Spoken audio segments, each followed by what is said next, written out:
नागिन 4 के आने वाले एपिसोड में काफी बड़े ट्विस्ट देखने को मिलेंगे, जहां पर सबसे बड़ा सवाल तो ये रहता है कि वृंदा को कौन सी विशाखा की बड़ी सच्चाई के बारे में पता चलेगा और विशाखा के कौन से बड़े राज का खुलासा होगा और किसकी बड़ी मौत देखने को मिलेगी और वृंदा गुस्से में किसे डसेगी और वृंदा पर कौन सा बड़ा खतरा आएगा, ये सब मैं आपको बताऊंगा इस वीडियो में। लेकिन उससे पहले यदि आपने हमारे चैनल को सब्सक्राइब नहीं किया तो प्लीज सब्सक्राइब कर ले और बाजू के बेल आइकन को भी दबा दें। नागिन 4 का आने वाला एपिसोड काफी ज्यादा तगड़ा और काफी ज्यादा खास देखने को मिलेगा, और क्योंकि आने वाले एपिसोड में किसी एक की दुखद मौत होगी और वो मौत किसकी होगी और क्यों होगी, तो चलिए आपको ये सारी आने वाले एपिसोड की डिटेल्स बताते हैं। झटका तो तब लगेगा जब वृंदा को जान से मारने के लिए देव की माँ वृषाली एक सबसे बड़ी चाल चलेगी, जहाँ पर वृंदा को मारने के लिए वृषाली कुछ गुंडों को फैक्ट्री भिजवा देगी। और जब वृंदा एंड देव दोनों एक साथ फैक्ट्री को देखने के लिए जाएंगे, तभी वो गुंडे वृंदा का मुंह बंद करके वृंदा को जान से मारने के लिए फैक्ट्री के कोने में ले आएंगे। और इसी वजह से गुंडों को बड़ा झटका तब लगेगा जब वृंदा काफी बड़े गुस्से के साथ इच्छाधारी नागिन का रूप ले लेगी। और वृंदा को इच्छाधारी नागिन के रूप में देख गुंडे कहेंगे कि ये लड़की सांप कैसे बन गई, और वृंदा कहेगी कि मैं सांप नहीं बल्कि एक इच्छाधारी नागिन हूँ और तुम्हारी मौत हो। और लेकिन रुके, आपको ये जरूरी बात बता देगी। आपने पिछला एपिसोड देखा होगा तो आपको थोड़ा सा याद होगा कि विशाखा देव के साथ नजदीकियां बढ़ाने की कोशिश कर रही है और वृंदा विशाखा को देव के साथ करीब आते हुए देख लेती है। और इसी वजह से आने वाले एपिसोड में वृंदा काफी गुस्से के साथ विशाखा को अकेले में जंगल में ले जाएगी और वृंदा विशाखा को कहेगी कि तुमने तो वादा किया था ना कि तुम मेरे मकसद में मेरा साथ दोगी। और इसी का जवाब देते हुए विशाखा अपनी औकात में आकर वृंदा को कहेगी कि कोई भी वादा मेरे मकसद से बढ़कर नहीं। और ये विशाखा के मुंह से सुनकर वृंदा को काफी बड़ा झटका लगेगा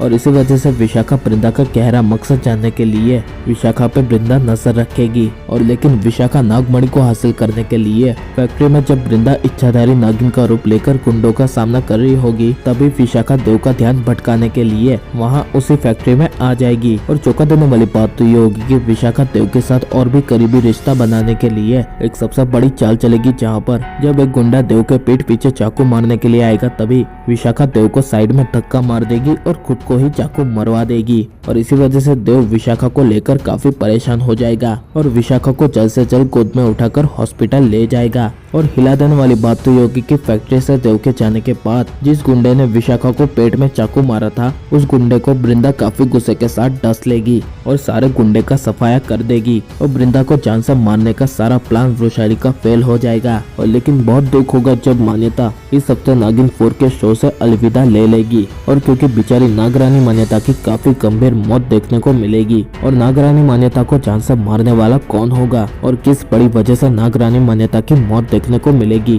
तो चलिए आपको बताते हैं। पिछले एपिसोड में देव की मां वृषाली के सामने मिली के जरिए वृंदा के इच्छाधारी नागिन होने का पर्दाफाश पूरे परिवार के सामने होने की वजह से आने वाले एपिसोड में देव की मां वृषाली एवं पूरा पारेख परिवार नागरानी मान्यता को जान से मारने के लिए और लाल टेकड़ी मंदिर के बारे में बड़े राज को जानने के लिए और नागमणि को पाने के लिए ये सारे बड़े मकसद के साथ नागरानी मान्यता के पास जाएंगे। और देव की मां वृषाली नागरानी मान्यता को कहेगी कि नागमणि के बारे में और मुझे इस लाल टेकड़ी मंदिर के बड़े राज के बारे में मुझे बता दो, वरना तुम्हारे लिए अच्छा नहीं होगा। और लेकिन मान्यता ये सारे बड़े राज के बारे में बताने से बड़े ही गुस्से के साथ मना कर देगी।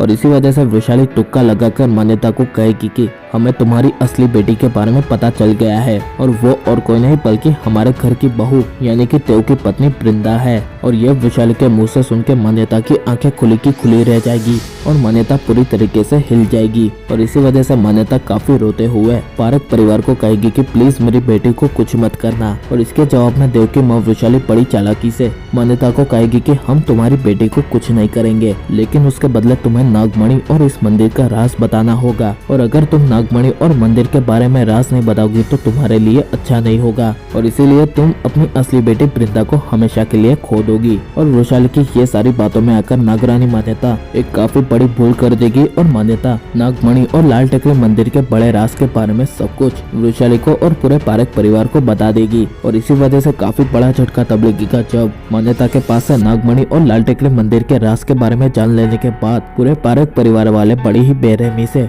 पत्थरों के जरिए बेचारी मान्यता को जान से मार देंगे और मान्यता की काफी दुखद मौत हो जाएगी। और जब वृंदा को अपनी असली माँ यानी कि नागरानी मान्यता की मौत के बारे में जब पता चलेगा तब वृंदा पूरी तरीके से हिल जाएगी और वृंदा के आंखों में से आंसू आ जाएंगे और वृंदा काफी रोने लगेगी। और इसके साथ ही साथ वृंदा के मन में बदले की ज्वाला भड़क उठेगी और इस तरह भड़केगी कि वृंदा पूरे पारेख परिवार वालों को एक एक करके जान से मारेगी और अपनी माँ की मौत का बदला लेने के लिए पूरे पारेख परिवार वालों को जान से मार देगी। और आखिर में वृंदा को पता चलेगा कि ये सारी चालों के पीछे और किसी का हाथ नहीं बल्कि विशाखा का हाथ था और इसीलिए वृंदा इन विशाखा के बीच में काफी बड़ी जंग देखने को मिलेगी। और लेकिन बहुत बुरी खबर यह होगी कि विशाखा इन वृंदा के बीच यह बड़ी जंग देखने के लिए आपको एक हफ्ते का इंतजार और करना होगा।